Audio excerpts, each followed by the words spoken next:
अस्सलाम वालेकुम। आज हम जिस इशू पे बात करने जा रहे हैं वो लबनान बेरूत का इशू है कि वहाँ 27 सेकंड्स के अंदर अंदर किस तरह बेरूत को तबाह किया गया। ये किसने कराया था ब्लास्ट, ये कैसे हुआ ब्लास्ट, ये सब हम जानते हैं और बहुत अच्छे से जानते हैं। शाम का हाल ये किसने किया है, इराक़ का हाल किसने किया है, ईरान को इस नौबत तक किसने पहुँचाया है, बर्मा के मुसलमानों के हालात का ज़िम्मेदार कौन है, कश्मीर में जो हो रहा है वो सब क्या क्यों हो रहा है, किसकी एमा पे किया जा रहा है और सिर्फ़ मुसलमानों को ही क्यों नुकसान पहुँचाया जा रहा है।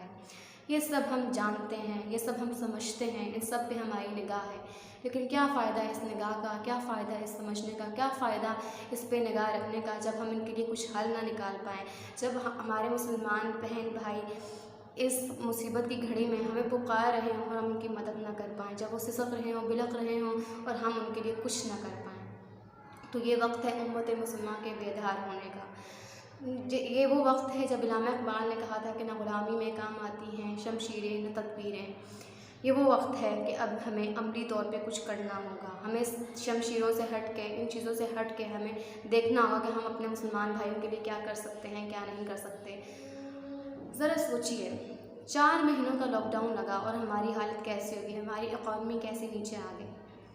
हम 4 महीनों में घरों में कैद थे, इतना भी कैद नहीं थे, हम बाहर वैसे आम नॉर्मली जा सकते थे। ठीक है कि ऑफिसेज़ वगैरह, यूनिवर्सिटी, कॉलेज वगैरह बंद रहे हमारे, लेकिन हम मेडिकल के लिए जा सकते थे, मेडिकेशन के लिए हम जा सकते थे, हॉस्पिटलाइजेशन के लिए भी हम जा सकते थे। फिर उसके बावजूद ये 4 महीने हमें 4 साल या 4 सदियों की तरह लगे। हम नए रौनक इतना डाल दिए कि हो गया, वो हो गया कोरोना की वजह से। क्या हमने कभी उन भाइयों को सोचा है जिनको साल होने को आया है, अभी तक वहाँ कर्फ्यू लगा है, वो हॉस्पिटलाइजेशन के लिए नहीं जा सकते, वो ग्रोसरी लेने नहीं जा सकते, वो वैसे अपने घरों में मुक़य्यद कर दिए गए हैं, वो नहीं निकल सकते। क्या हमने उनके लिए आवाज़ उठाई? क्या हमने उनके लिए रैलियाँ, यहाँ तो वैसे हर छोटी मोटी बात पर रैलियाँ निकलती हैं, प्रोटेस्ट होते हैं, क्या हमने उनके लिए कोई प्रोटेस्ट किया? क्या हमने उनके लिए कोई रैलियाँ निकाली? जी नहीं, बिल्कुल नहीं। क्यों? क्योंकि हम सोए हुए मुसलमान हैं, वही सोए हुए मुसलमान जिसको अल्लामा इक़बाल ने बेदार किया था, जिन्हें राय बरेली की तहरीक में पैदा होने वाले अहमद रज़ा ख़ान बरेलवी ने बेदार किया था, सर सैयद अहमद ख़ान ने बेदार किया था। वहाँ तब तो ऐसे मुफ़क्किर थे, मुदब्बिर थे, ऐसे अज़ीम रहनुमा थे। क्या अब रहनुमा नापैद हो गए हैं? क्या अब वैसे मुसलमान नहीं रहे? क्या अब वैसे मुसलमान आटे में नमक के महसूस करेगा?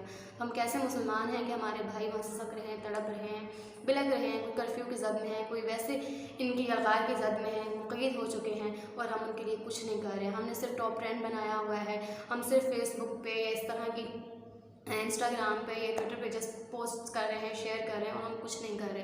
क्या आपने अपने कीमती वक्त में से कुछ वक्त निकाल के इनके नवाफिल अदा किए हैं? हम अपने लिए तो नफ़ल भी पढ़ते हैं, यासीन शरीफ भी पढ़ते हैं, दुरूद तंजीना भी पढ़ते हैं, बहुत कुछ किया। क्या आपने किया है?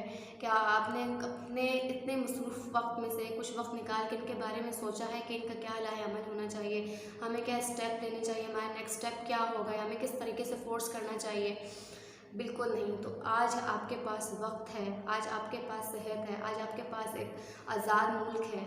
ये सोचते हुए कि मैं आज़ाद मुल्क में रह रहा हूँ, उसके बावजूद मुझे कितनी मुश्किलात हैं, आप उनके बारे में सोचिए।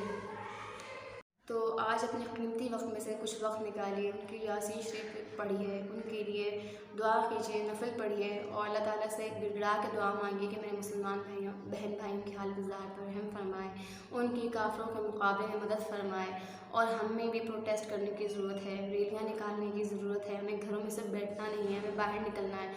हम अर्तगल शौक़ से देखते हैं, मेरा भी फेवरेट ड्रामा है। आपने एक चीज़ नोटिस की है उसमें कि अर्तगल को अपने कबीले की फ़िक्र नहीं थी, अर्तगल को पूरी उम्मत मुसलमान की फ़िक्र थी। तो हमें भी पूरी उम्मत मुसलमान की फ़िक्र करनी चाहिए, सबके बारे में सोचना चाहिए, सबके बारे में कोई अमली इक़दाम उठाने की तरफ सोचना चाहिए और पहला कदम हम ही उठाएंगे क्योंकि पहली कदम आवाम ही उठाती है। हम इनकलाबी फ़्रांस की बात करते हैं, इनकलाबी चीन की बात करते हैं, इनकलाबी जापान, जितने भी इनकलाब आए क्या सिर्फ लीडर लेकर आए, बल्कि नहीं, इनकी आवाम लेकर आए। तो हमें इस तरह कोई इनकलाबी कदम उठाना होगा कि हम भी अपने बहन भाइयों की मदद कर सकें। मेरा दिल खून के आंसू रो रहा है, उनकी तबाही के शायद आधे से ज़्यादा ज़िम्मेदार हम भी हैं क्योंकि हमने अपनी ज़बानें बंद की हुई हैं। हम कुफ़र के मुकाबले में उनको कुछ भी नहीं कह रहे, उनको हेल्प आउट नहीं कर रहे, उनको वो चीज़ें प्रोवाइड नहीं कर रहे जो कि एक मुसलमान होने के नाते हमारा फ़र्ज़ बनता है कि हम प्रोवाइड करें। हम उनकी चीज़ों को समझ नहीं रहे जो कि हमें समझना चाहिए। अपने घर में तो अगर किसी को भी कुछ हो जाए तो हमें बहुत तकलीफ़ पहुंचती है। उनके घर जो सुबह शाम जलते हैं, जो सुबह शाम फाके बर्दाश्त करते हैं, जो सुबह शाम हॉस्पिटलाइजेशन से महरूम रहते हैं, अद्वियात से महरूम रहते हैं, वो उनके बारे में कभी हमें सोचा है? अभी अगर नहीं सोचा तो अभी भी वक्त दूर नहीं, अभी सोचें, जल्दी सोचें और अभी सोच के फ़ैसला करें कि आपको क्या करना है, आपको किस नहिश तक जाना है, आपको क्या स्टेप लेने हैं। तो मुझे यकीन है कि मेरी छोटी सी काविश है, मेरी थोड़ी सी वीडियो मेकिंग की काविश की जिसमें मैं आप सबको बेदार करने की कोशिश कर रही हूँ, आप सबको ये रियलाइज़ करवाने की कोशिश कर रही हूँ कि हमारे मुसलमान बहुत मुश्किल की हालत में हैं, वो बहुत तड़प रहे हैं, सिसक रहे हैं। शायद हम उनके काम आ जाए, शायद हमारी कोई एक चीज़ या कोई भी हम इस तरह का इनकलाबी कदम लें जो उनके काम आ जाए और वो सेव रहें। हम तकल ड्रामा शौक से देखते हैं उन्होंने कैसे एक छोटे से कबीले ने, कितने ज़्यादा थे मंगोल, उन्होंने 2.7% दुनिया का हिस्सा जला डाला था, उसको राख का ढेर बना डाला था। कैसे उस छोटे से कबीले ने उन बड़ी ताकत से टक्कर ली थी और बड़ी ताकत से ना सिर्फ टक्कर ली बल्कि मुसलमानों का नाम दुनिया में रोशन किया। आज भी हम खिलाफत उस्मानिया को जानते हैं, आज भी हम अर्तगल गाजी उस्मान गाजी का नाम औस ख़ानदान को जानते हैं, सिर्फ उनकी बहादुरी की वजह से, सिर्फ उनकी अपने मुसलमानों भाइयों से मोहब्बत और हमदर्दी की वजह से। क्या हमें वो जज्बा बेदार नहीं होगा कि हम भी उठें, उनको ललकारें और हम भी कुछ करने की कोशिश करें, हम भी अपनी गवर्नमेंट को पुश करें। ये नहीं है कि आप जंग छेड़ दें, इस तरह की चीज़ें, लेकिन जो एक तरीका है उस तरीके के मुताबिक चलें। तमाम मुसलमानों को बेदार होने की ज़रूरत है, क्योंकि ग़ुलामी में नाकाम आती हैं तदबीरें न शमशीरें, जो हो ज़ौक़ यक़ीन पैदा हो तो कट जाती हैं ज़ंजीरें।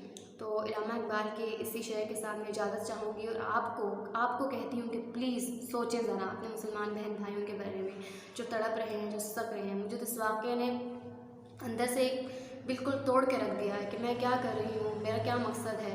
मेरा मकसद जो था वो मैंने पूरा किया और प्रोटेस्ट के लिए भी इंशाल्लाह मैं पेश बनाऊँगी, जिसमें लोगों को ये कहूँगी कि हम भी बाहर निकलें, हम भी कुछ करें अपने बहन भाइयों के लिए। क्योंकि सिर्फ घर में बैठे रहने से या मज़े से अपनी चीज़ इंजॉय करने से, अपनी फैमिली इंजॉय करने से हम गाफिल नहीं रह सकते। हमें एक दिन बेदार होना है, सब मुसलमानों को अपनी तमाम चीज़ें छोड़ के अपने उन मुसलमान बहन भाइयों के बारे में सोचना है।